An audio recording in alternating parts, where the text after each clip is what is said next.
What if I told you that the biggest mistake of your life wasn't what you did wrong, but what you never tried at all?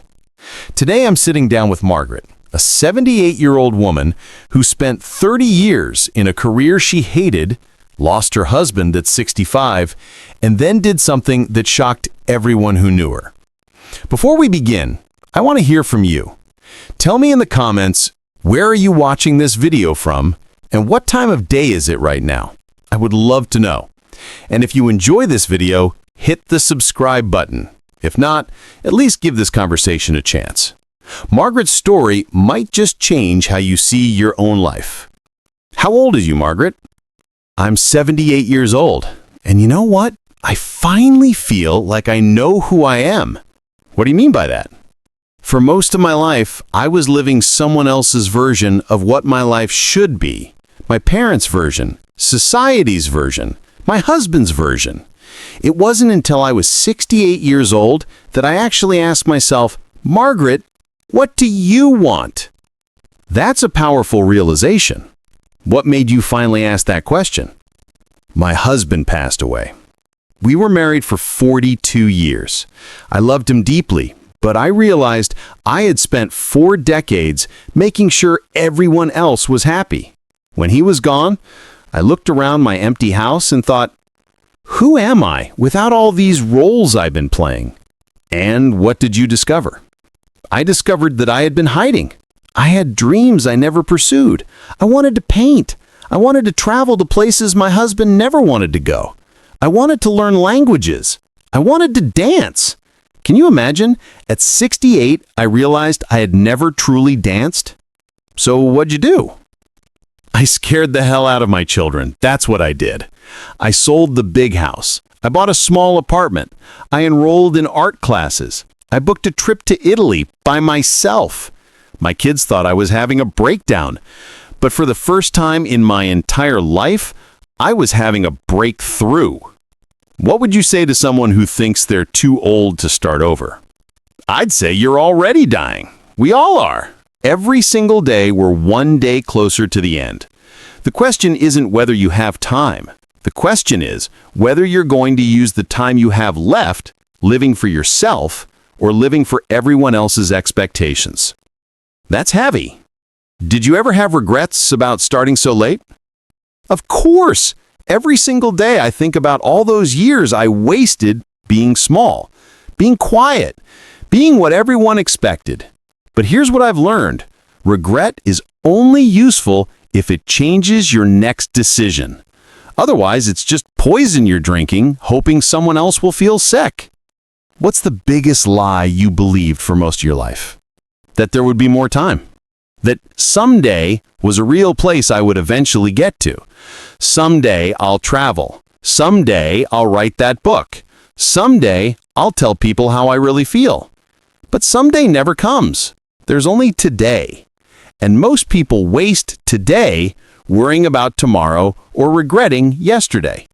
You mentioned you were in a career you hated for 30 years. Tell me about that.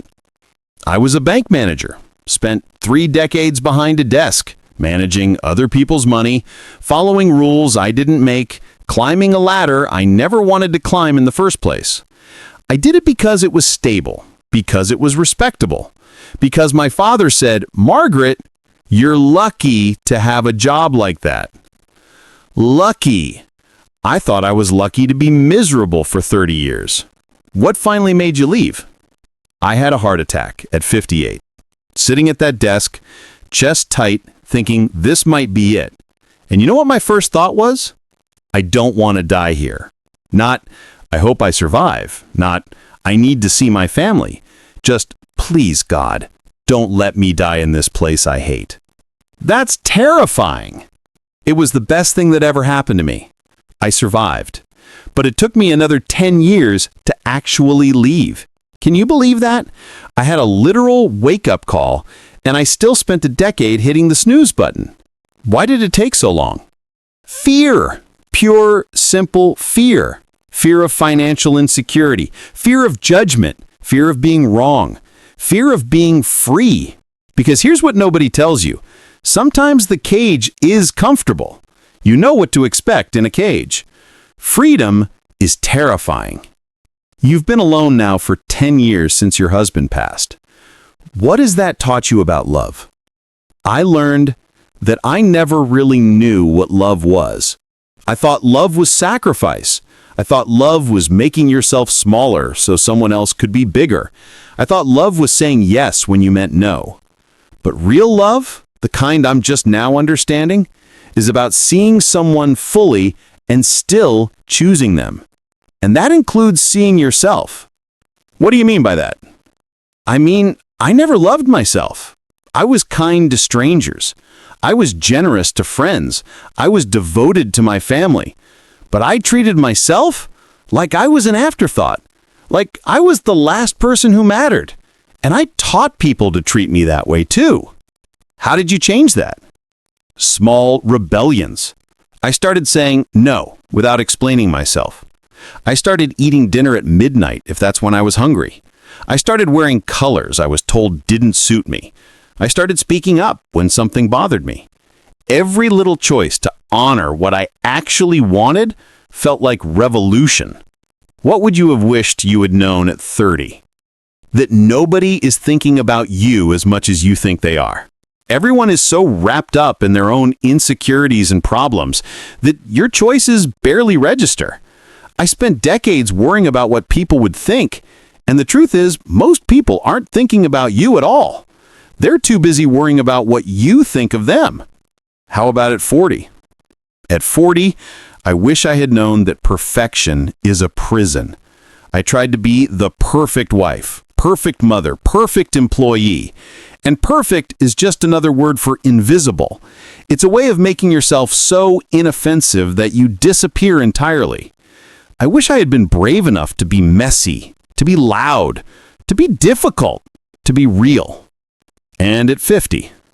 At 50, I wish I had known that my body was going to change no matter what I did. I spent so much energy fighting it, dieting, exercising obsessively, hiding every wrinkle and gray hair. I see pictures of myself at 50 now and I think, you were beautiful, and you spent the whole time thinking you weren't. What a waste. What's the most important thing you've learned about aging? That it's a privilege. Every wrinkle, every gray hair, every ache and pain is proof that you survived. Some people don't get to grow old. Some people don't get to see their grandchildren. Some people don't get to become wise. Aging isn't something to fight.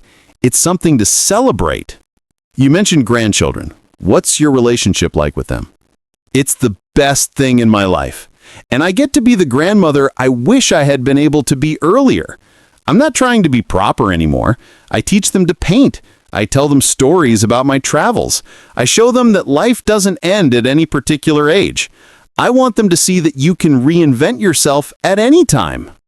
What do you want them to remember about you?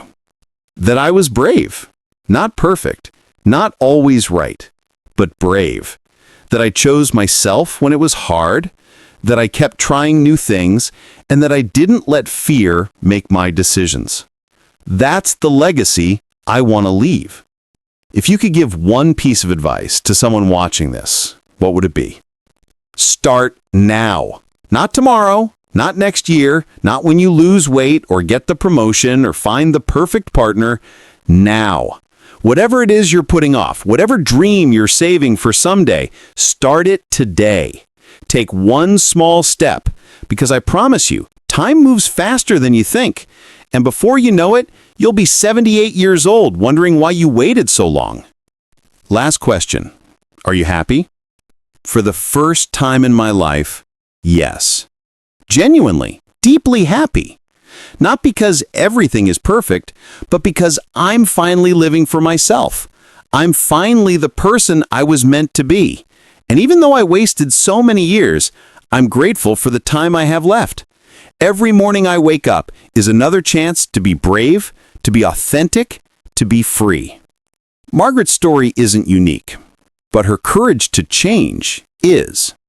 She reminds us that it's never too late to become who you were meant to be, that the life you're living isn't the only life available to you, that fear is just a feeling, not a fact. So I'll ask you the same question Margaret asked herself. What are you waiting for?